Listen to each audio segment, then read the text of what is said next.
દાનનો મહિમા છે. વર્ષનો સૌથી દાનનો મોટો દિવસ હોય ને તેને મકર સંક્રાંતિ છે. મકર સંક્રાંતિ એટલે રાજાએ વિચાર કર્યો કે મારા જેલમાં જેટલા પણ છે ને એને જે ઈચ્છા હશે ને હું પૂરી કરીશ, કારણ કે આજે મકર સંક્રાંતિ છે. એના કેદખાનામાં જે પણ માણસો હતા જેલ નંબર 1 માં ગયા. રાજાએ કહ્યું પેલા ચોરોને જેને પૂર્યા હતા એને કે તારી શું ઈચ્છા છે?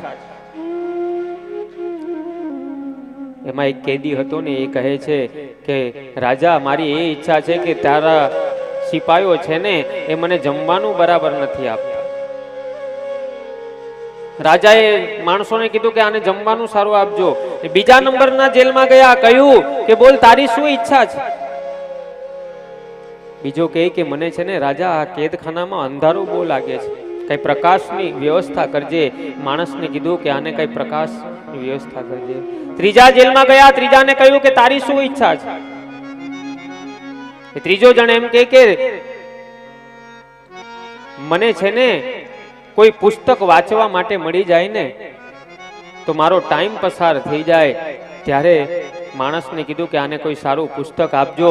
પણ ત્રણેયમાંથી એકેય ન કીધું કે હે રાજા મારો ગુનો માફ કરી દે. તો રાજા તો છોડવા જ આવ્યો હતો, પણ બધા વ્યવસ્થામાં લાગ્યા. બસ જીવનનું એવું જ છે, ભગવાન આપણને મોકલાવે છે પણ આપણે બધી વ્યવસ્થામાં લાગી ગયા છે. વ્યવસ્થા કરવામાં ભગવાને 2-4 ગાડી આપી, 2-4 બંગલા આપ્યા, ઘણા બધા લક્ષ્મી આપી, એટલે આપણે એ વ્યવસ્થામાં પડી ગયા.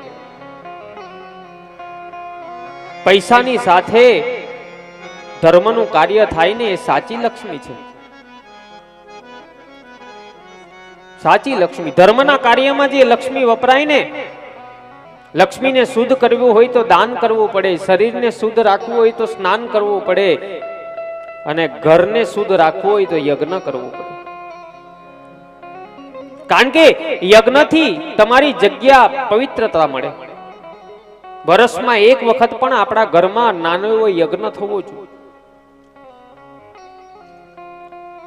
આ બધા નીતિ નિયમ છે સાહેબ. નાના દીકરા દીકરી હોય ને, બસ ગાયત્રી મંત્ર એમને શીખવાડો. મંત્રમાં, ગાયત્રી મંત્રમાં એટલી તાકાત છે ને, જેનો જપ કરતો હશે ને એને પૂછજો કેટલી તાકાત છે. અમારી તો પાઠશાળામાં અમને જ્યારે બેસાડવામાં આવે ને તો અમારું ગાયત્રી મંત્રથી જ શરૂઆત થાય.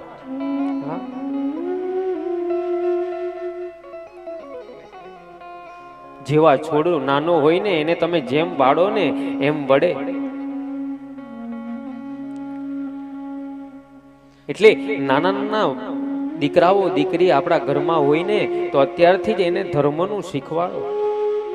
આ તો એન્ડ્રોઈડ ફોન આપી દે, લે જોઈ લે કાર્ટૂન, પછી મોટો થાય પછી કાર્ટૂન જેવો જ થાય. મારો છોકરોને તો મોબાઈલ આપું તો જ જમવા બેસે. તકલીફ સાહેબ. એને પૂછજો કે કૃષ્ણ જન્મ ક્યારે થયો, રામનો જન્મ ક્યારે થયો તે એને ખબર હોય, પણ ફલાણા ડે ક્યારે આવે એને ખબર હોય. આપણી સંસ્કૃતિને ભૂલી અને આપણે વેસ્ટર્ન સંસ્કૃતિ અપનાવીએ છીએ એટલે દુઃખી થાય છે. આપણે એક થશું ને ત્યારે આપણું આ સનાતન ધર્મ ઉપર આવશે. એક થવાની જરૂર છે. કોઈ ખોટા મેસેજ આવે ને કે આ દિવસે રાખડી ન બંધાય તો આપણે જ ફોરવર્ડ કરીએ. દિવાળીમાં ફટાકડા ન ફોડાય, પ્રદૂષણ થાય.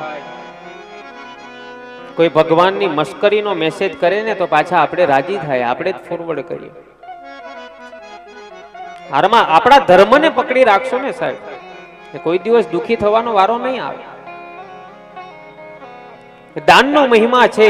જેને જેને દાન કર્યું છે ને ભગવાન એના ઉપર ખૂબ રાજી છે.